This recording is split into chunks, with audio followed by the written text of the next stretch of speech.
తిరుపతిలోని దామినేడు వద్ద ఉన్న నాగులమ్మ ఆలయాన్ని గుర్తు తెలియని వ్యక్తులు కూల్చివేశారు. కలెక్టర్ కార్యాలయానికి అతి సమీపంలో ఈ ఘటన చోటు చేసుకోవడంతో స్థానికంగా తీవ్ర ఆందోళన రేకెత్తిస్తుంది. అర్ధరాత్రి సమయంలో ఆలయం వద్దకు చేరుకున్న దుండగులు ఆలయాన్ని ధ్వంసం చేశారు.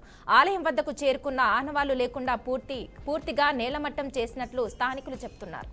ఆలయ శిథిలాలను ఆలయానికి దూరంగా పడేసినట్లు పేర్కొన్నారు. ఇక వారాహి ఆలయ ఘటన మరవక ముందే మరో ఆలయాన్ని దుండగులు కూల్చివేయడంతో హిందూ సంఘాలు బగ్గుమంటున్నాయి. ఇంత జరుగుతున్నా అధికారులు నాయకులు చూసి చూడనట్లు వ్యవహరిస్తున్నారని స్థానికులు మండిపడుతున్నారు. దుండగులను గుర్తించి కఠినంగా శిక్షించాలని డిమాండ్ చేస్తున్నారు.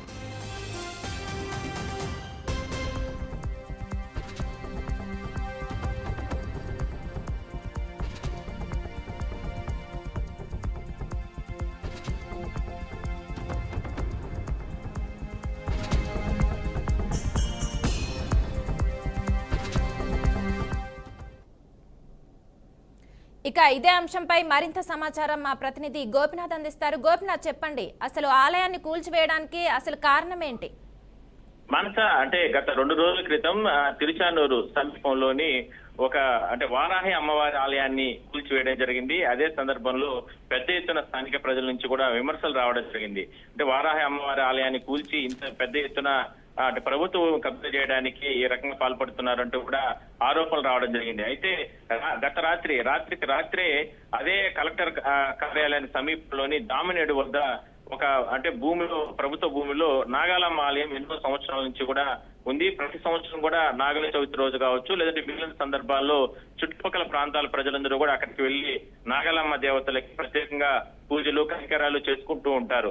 అలాంటిది ఇష్టమైనటువంటి నాగాలమ్మ ఆలయాన్ని రాత్రికి రాత్రే కొంతమంది దుండగులు నేరుగా ఆలయానికి చేరుకుని జేసీబీల సహాయంతో పునాదుల నుంచి కూడా మొత్తం కూడా తవ్వివేసి అక్కడి నుంచి కూడా మొత్తం కూడా ధ్వంసం చేయడం జరిగింది.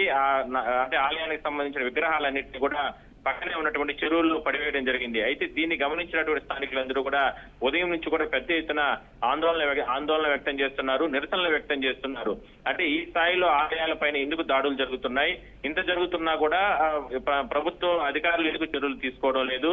2 రోజుల క్రితం ఆలయాన్ని ఇక్కడ తిరుచానూరు సమీపంలో ఉన్నటువంటి ఆలయానికి, వరాహ ఆలయానికి, అమ్మవారి ఆలయాన్ని ధ్వంసం చేసిన నేపథ్యంలో వాళ్ళపైన ఎందుకు చర్యలు తీసుకోలేదు? తాజాగా అట్లా చర్యలు తీసుకోలేదు కాబట్టి ఇవాళ మరో ఆలయం పైన, హిందూ ఆలయం పైన, అమ్మవారి ఆలయం పైన, నాగలమ్మ ఆలయం పైన దాడులు చేశారు.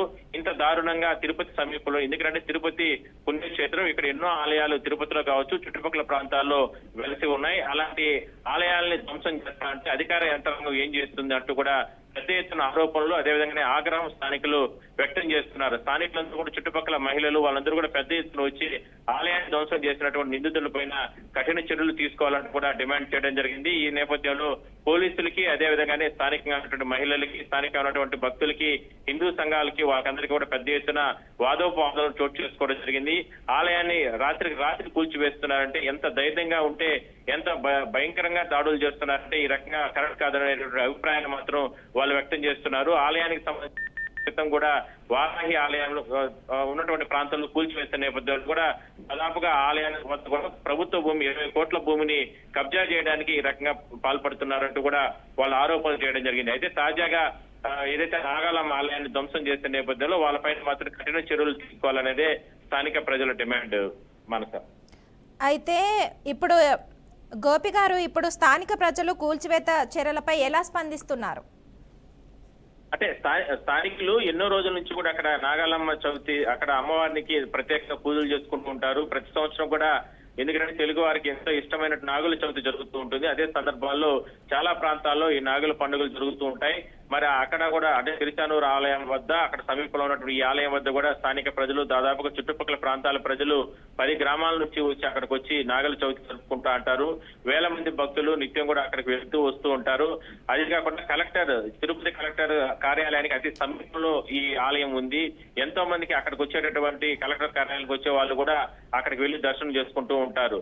కానీ స్థానికంగా ఉన్నటువంటి ఒక ప్రజాప్రతినిధి వాళ్ళ అండదండలతోనే కొంతమంది దుండగులు అర్ధరాత్రి సమయంలో నేరుగా వెళ్లి అక్కడ ఈ రకంగా ఆలయాన్ని కూల్చివేసి పునాదుల వరకు కూడా లోడి మొత్తం కూడా జేసీబీల సహాయంతో వాటన్నిటిని కూడా ఆలయానికి సంబంధించినటువంటి విగ్రహాలు వాటన్నిటిని కూడా ధ్వంసం చేసి ఆ పక్కనే ఉన్నటువంటి చెరువులో పడేసినట్లు స్థానికులు చెబుతున్నారు. దీనిపైన కఠిన చర్యలు తీసుకోవాలనేదే స్థానిక భక్తులుగా వాళ్ళందరూ డిమాండ్. ఎందుకంటే ఇన్ని రోజుల పాటు కూడా ఈ చుట్టుపక్కల ప్రాంతాల్లో స్థానికులు వాళ్ళందరూ కూడా సుఖ సంతోషాలతో ఉండాలి అంటే ఆ నాగుల చవితి నాగులమ్మే మమ్మల్ని కాపాడుతుంది. అలాంటిది ఇవాళ ఈ ఆలయాన్ని ధ్వంసం చేస్తారు. ఆలయాన్ని రాత్రికి కూల్చేసినటువంటి దుండగులు ఎవరు, వీళ్ళ వెనకాల ఎవరు, ఏ ప్రజాప్రతినిధులు ఉన్నారు, వాళ్ళపైన కఠిన చర్య తీసుకోవాలి. ఎందుకంటే ఈ స్థాయిలో ఆలయాలు కూల్చేస్తున్నారంటే ప్రజాప్రతినిధుల హస్తం ఖచ్చితంగా ఉంటుంది. మరి ఆ నేతలు ఎవరు, వారిపైన కూడా కఠిన చర్యలు తీసుకోవాలనేదే ప్రధానంగా వాళ్ళు డిమాండ్ చేస్తున్నారు. ఇక హిందూ సంఘాలు ఆల్రెడీ గత 2-3 రోజుల నుంచి కూడా వారాహి ఆలయాన్ని ధ్వంసం చేసిన తర్వాత ఈ ఆలయం పైన దాడులు జరుగుతున్న నేపథ్యంలో వాళ్ళు పెద్ద ఎత్తున ఆందోళన వ్యక్తం చేయడం జరిగింది. అంటే కూటమి ప్రభుత్వం అధికారంలోకి వచ్చిన తర్వాత పవన్ కళ్యాణ్కి ఇష్టమైనటువంటి వారాహిని కూడా ఆయన వాహనాన్ని కూడా పెట్టుకోనున్నాడు. అలాంటిది వారాహి ఆలయం పైన ఇక్కడ ధ్వంసం చేశారు. అదేవిధంగానే ఇప్పుడు తాజాగా నాగుల చవితి అమ్మవారికి సంబంధించిన ఆలయాన్ని ధ్వంసం చేశారు. ఇంకా ఎన్ని ఆలయాలను ధ్వంసం చేస్తారు?